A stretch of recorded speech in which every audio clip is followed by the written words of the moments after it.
तो आज की जो विजुअल बेसिक की प्रैक्टिकल की क्लास है उसमें हम असाइनमेंट नंबर 19 करने वाले हैं, जिसमें हम इस क्वेश्चन को सॉल्व करेंगे। क्वेश्चन में लिखा है write a program to generate print and find sum of first n element of Fibonacci series using recursion। तो यहाँ पर सबसे पहले हम रिकर्शन को छोड़ देते हैं। रिकर्शन एक अलग कंसेप्ट हो जाता है जिसमें फंक्शन अपने आप को ही कॉल करता है। हम यहाँ पे लूप का यूज करके पहले फिबोनाची सीरीज जनरेट कर लेंगे, फिर उसको रिकर्शन में कन्वर्ट कर सकते हैं। सबसे पहले बात ये होती है कि फिबोनाची सीरीज होती क्या है। सबसे पहले हम इस टर्म को इंट्रोड्यूस करते हैं कि फिबोनाची सीरीज क्या होती है। उसके पहले हम ये देखेंगे कि सीरीज क्या होती है। चलिए देखते हैं। सबसे पहले हमको देखना है कि सीरीज क्या होती है, फिर हम देखेंगे कि फिबोनाची सीरीज क्या होती है, इसमें क्या खासियत है, और फिबोनाची सीरीज के एंड टर्म को ऐड करने के लिए हम लूप कैसे चलाएंगे, और उस लूप को बाद में इस रिकर्शन से रिप्लेस किया जा सकता है। सबसे पहले देखते हैं सीरीज क्या होती है। तो मैं सबसे पहले आपको बताना चाहूँगा कि सीरीज नंबर्स का एक सीक्वेंस होती है। तो एक एग्जांपल अगर मैं आपको दिखाऊं यहाँ पर, अगर मैं इस तरीके से आपको बोलता हूँ कि ये 1 2 3 4 5 6, ये एक सीरीज आपके सामने दिख रही है। और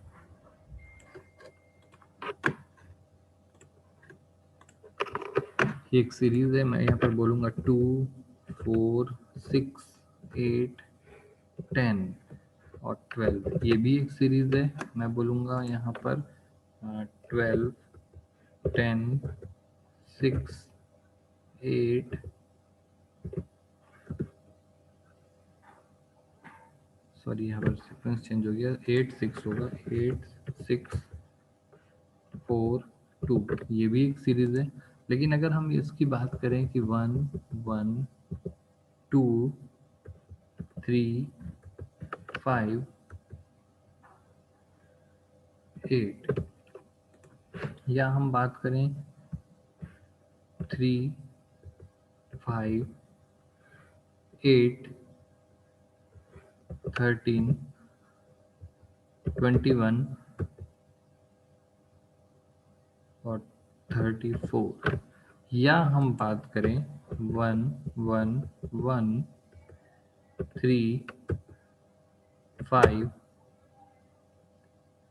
9। तो यहाँ पर अगर जनरल तरीके से देखा जाए तो यहाँ पर कई लोगों को देखते साथ ही अगर पूछा जाए कि ये जो सीरीज है कि नहीं, तो वो बोलेंगे यस ये सीरीज है। यस, ये कई लोग इसको सीरीज नहीं भी बोलेंगे क्योंकि ये बीच में गैप हो रहा है। फिर भी कुछ लोग इसको सीरीज बोल सकते हैं, ये भी सीरीज है जो कि रिवर्स ऑर्डर में है।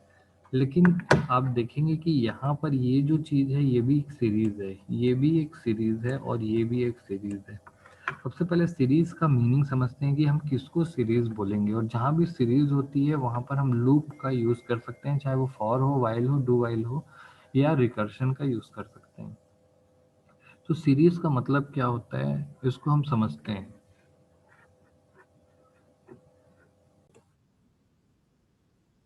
तो सीरीज का जो बेसिक कंसेप्ट होता है कि सीरीज एक्चुअल में एक फॉर्मूला होती है।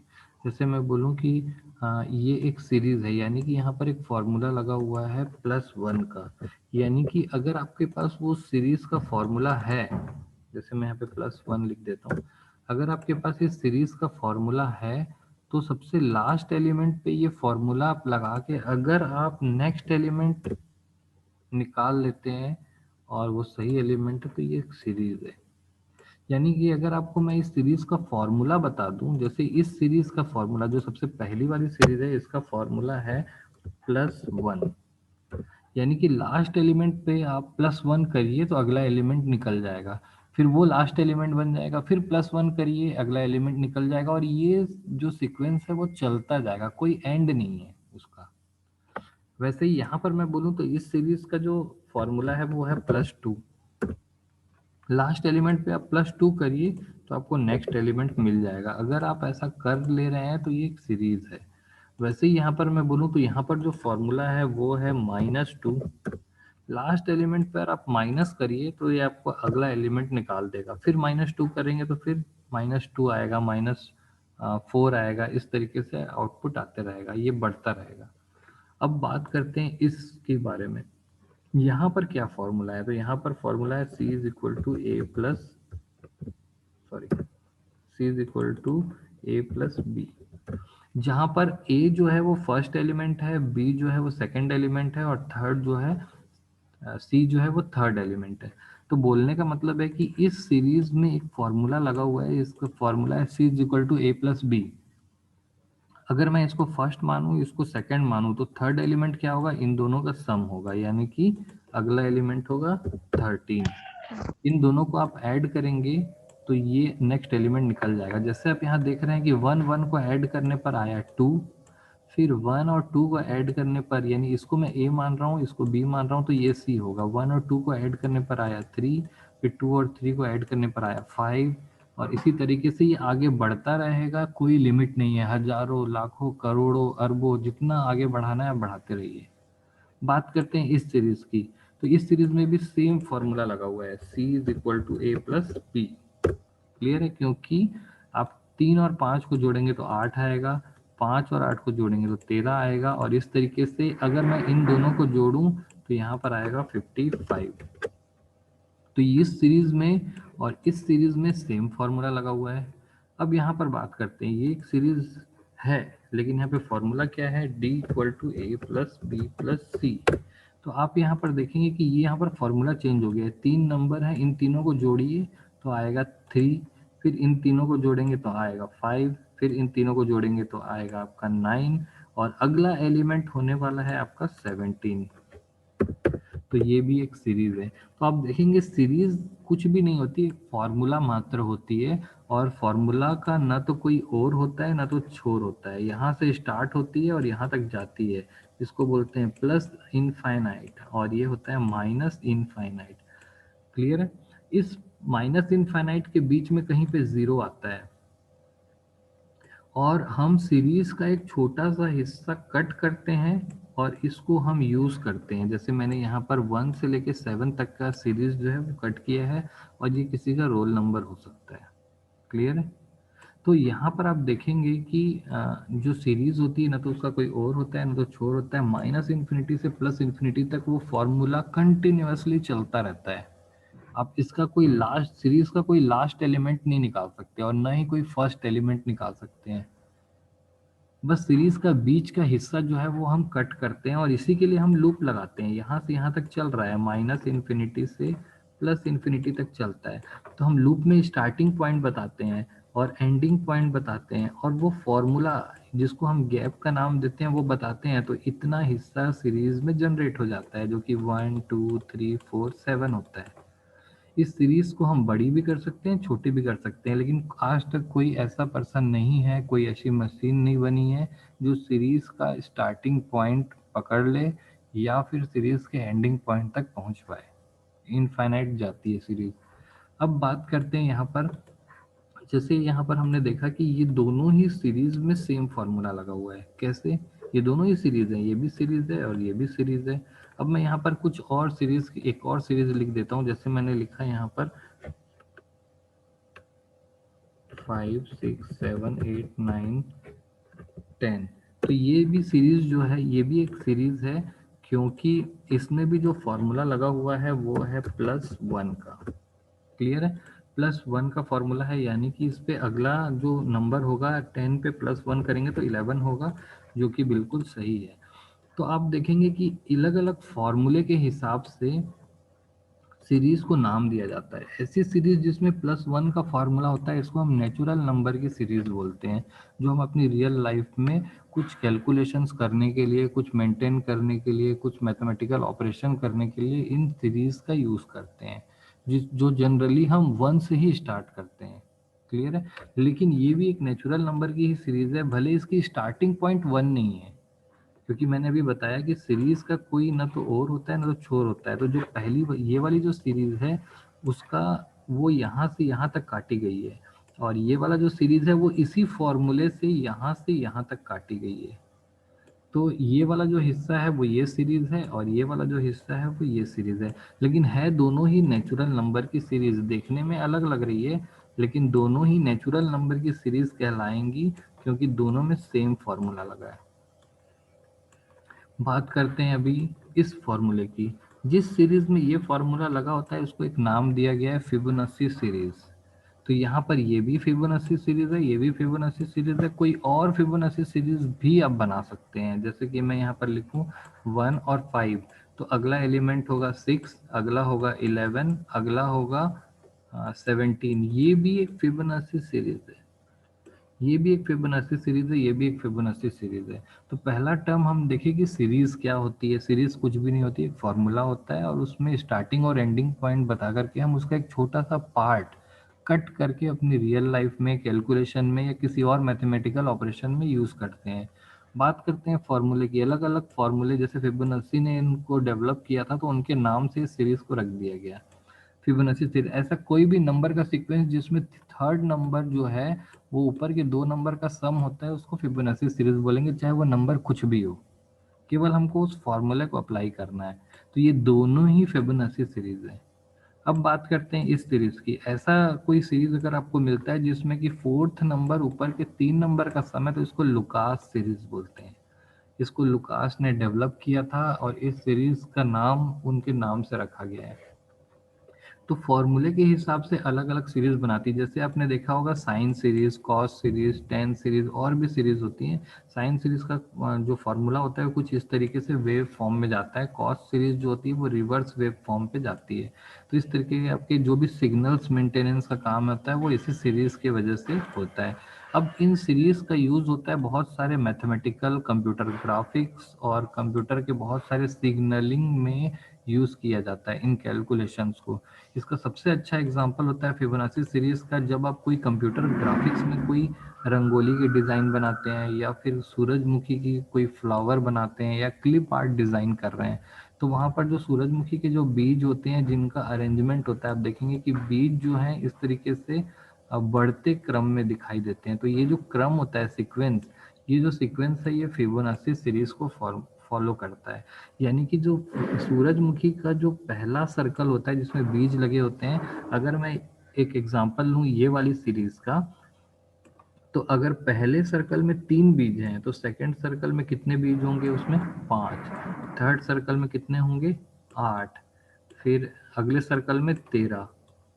और इस तरीके से सूरजमुखी के जो बीज होते हैं वो फिबोनाची सीरीज को फॉलो करते हुए अरेंज किए होते हैं। और आप उनकी अरेंजमेंट देखेंगे तो इतनी अट्रैक्टिव लगती है उनकी अरेंजमेंट। जो सूरजमुखी के जो बीज होते हैं उनकी जो अरेंजमेंट इतनी अट्रैक्टिव लगती है कि खाली बीज जो जो है वो फूल की सुंदरता को इतना अधिक बढ़ा देते हैं।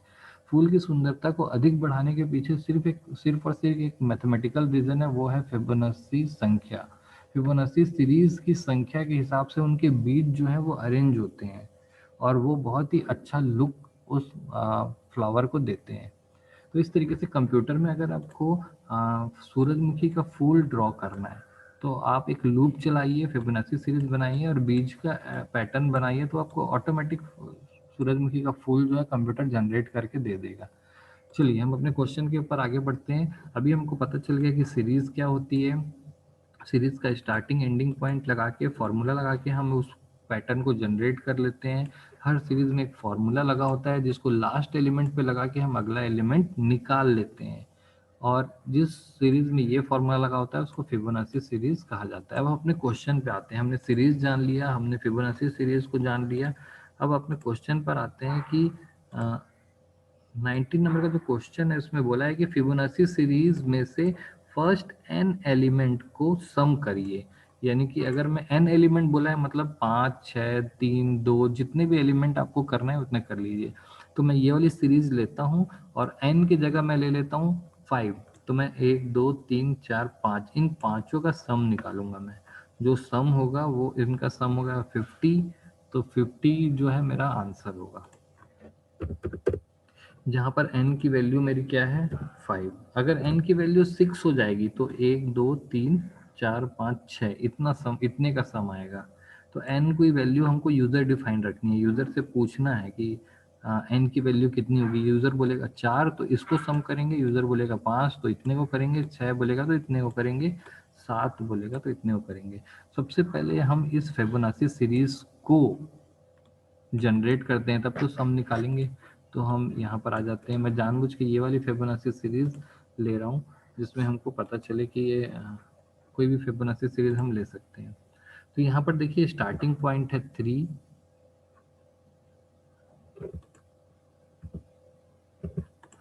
तो फिबोनाची सीरीज जो ऐसी सीरीज होती है जिसके स्टार्टिंग में 2 पॉइंट होते हैं, 3 और 5।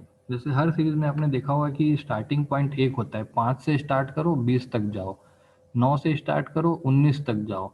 लेकिन फिबोनाची सीरीज में स्टार्टिंग में 2 नंबर देने होते हैं और वो यूजर डिफाइंड होते हैं, कुछ भी हो सकता है, 3 5 9 20 18 70, कुछ भी हो सकता है। जैसे मैं स्टार्टिंग में 2 नंबर दिया, 3 और 70, तो अब फिबोनाची क्या होगी, नेक्स्ट नंबर होगा 73, फिर क्या होगा, इन दोनों को सम करेंगे 143। तो ये भी एक फिबोनाची सीरीज है। स्टार्टिंग के 2 नंबर क्या होंगे, हम प्रोग्राम को नहीं पता होता है, यूजर बताता है क्या होगा। तो यहाँ पर हम स्टार्टिंग पॉइंट ले लेते हैं 3 एंड 5, तो 2 नंबर जो है वो 3 5 है। और एंडिंग पॉइंट हम ले सकते हैं यहाँ पर कि एंडिंग पॉइंट हमको क्या करना है, हम टर्म्स में लेंगे 1 2 3 4 5। तो जितने भी टर्म्स हम लेंगे उसका +2 हो जाएगा, यानी 7 टर्म्स हो जाएगा।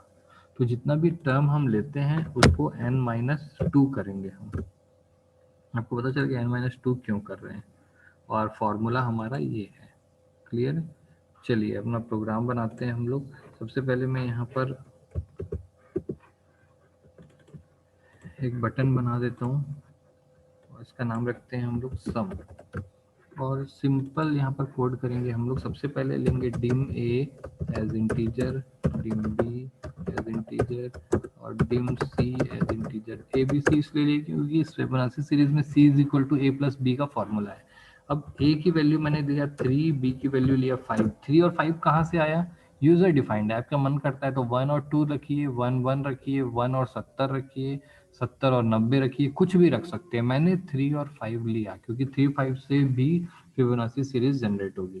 क्लियर है? और पहला जो 2 नंबर होता है उसको हम कैलकुलेशन में नहीं लगते हैं, इसलिए प्रिंट ए और प्रिंट बी कर लेते हैं। अब यूजर से हम पूछते हैं कि आप टर्म्स बताइए कितने टर्म्स में चाहिए, तो हम यहाँ पर इनपुट बॉक्स का यूज कर लेते हैं।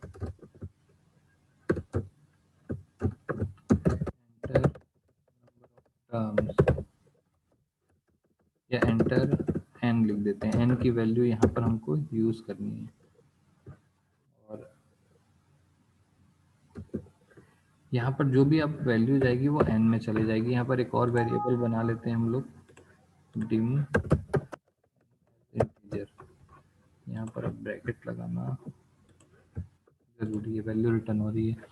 तो हमने n में जो भी वैल्यू ली है, लूप उतने से -2 बार चलेगा। वो लूप चलाते हैं for i equal to 1 to n-2। आपको यहाँ पे पता है कि n-2 क्यों लिखे हैं हम, क्योंकि वो बोलेगा मुझे 7 बार चाहिए, 7 टर्म चाहिए। तो आप यहाँ पर क्या करोगे, आपको 1 2 3 4 5 6 7 चाहिए, लेकिन शुरू के जो 2 टर्म है वो तो यूजर डिफाइंड है, पहले से ही प्रिंट हो चुके हैं। तो अगर 7 बार चलाओगे तो गड़बड़ हो जाएगा। 7 देने पर 5 ही बार चलाना है, क्योंकि 2 तो पहले से ही दिया हुआ है, इसलिए -2 किया गया है। ठीक है, फॉर्मूला लगाइए, c is equal to a plus b और प्रिंट c कर दीजिए। ये पता है आपको कि इसमें क्या किया गया, सबसे पहले इसको a माना गया, इसको b माना गया, तो जो c निकाला गया यहाँ पर, इसको c निकालने के लिए क्या किया हमने, a प्लस बी कर दिया। अब देखिए अगर ये a है और ये b है तो c निकल जाएगा। नेक्स्ट लूप में इसको हम a बना देंगे, इसको b बना देंगे, तब ये c निकलेगा। फिर नेक्स्ट लूप में ये a बन जाएगा, ये b बन जाएगा और फिर ये c निकलेगा। तो जो पहले लूप में a था, जो b था वो a हो जाएगा और जो c था वो b हो जाएगा। एक एक खसकाते जाएंगे आगे। तो इसका भी कोड कर देते हैं। प्रिंट करने के बाद a इक्वल टू बी और b इक्वल टू सी। जो b था वो a हो गया, जो c था वो b हो गया। ये हमारा फिबोनाची सीरीज जो है वो जनरेट हो गया, लेकिन अभी तक हम सम नहीं निकाले हैं। देखेंगे यहाँ पे फिबोनाची सीरीज हमारी जनरेट हो गई है। टर्म्स में पूछ रहा हूँ यहाँ पर 7, तो हमारी फिबोनाची सीरीज जो है वो जनरेट हो गई है यहाँ पर 3 5 8 13 21 और 34 और 55। ठीक है, अब लेकिन इसका सम निकालना है हमको। तो सम निकालने के लिए क्या करेंगे, हम यहाँ पर सबसे पहले लेते हैं डिम सम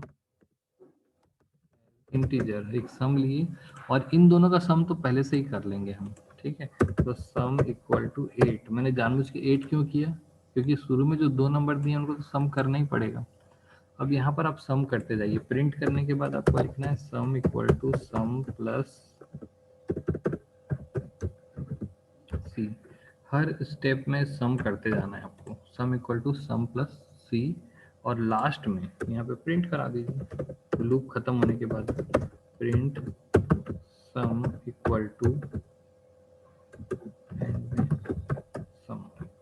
ठीक है, चलिए हमारा प्रोग्राम बन के रेडी है। यहाँ पर मैंने लिया 7 टर्म्स, तो देखिए इनका जो सम है वो आपको यहाँ पर मिल रहा है। इन सब एक फिबोनाची सीरीज प्रोग्राम में हमने क्या किया, हमने प्रोग्राम में कंप्यूटर को बोला कि एक फिबोनाची सीरीज जनरेट करो। फिबोनाची सीरीज का मतलब है c is equal to a plus b formula वाली सीरीज जनरेट करो। पहले 2 नंबर दिए 3 और 5, और उसके बाद 7 टर्म तक जनरेट करने बोला, और हर टर्म को यहाँ पर सम भी करने के लिए बोला। ये हमारा असाइनमेंट नंबर 19 जो था वो हमने अभी किया है।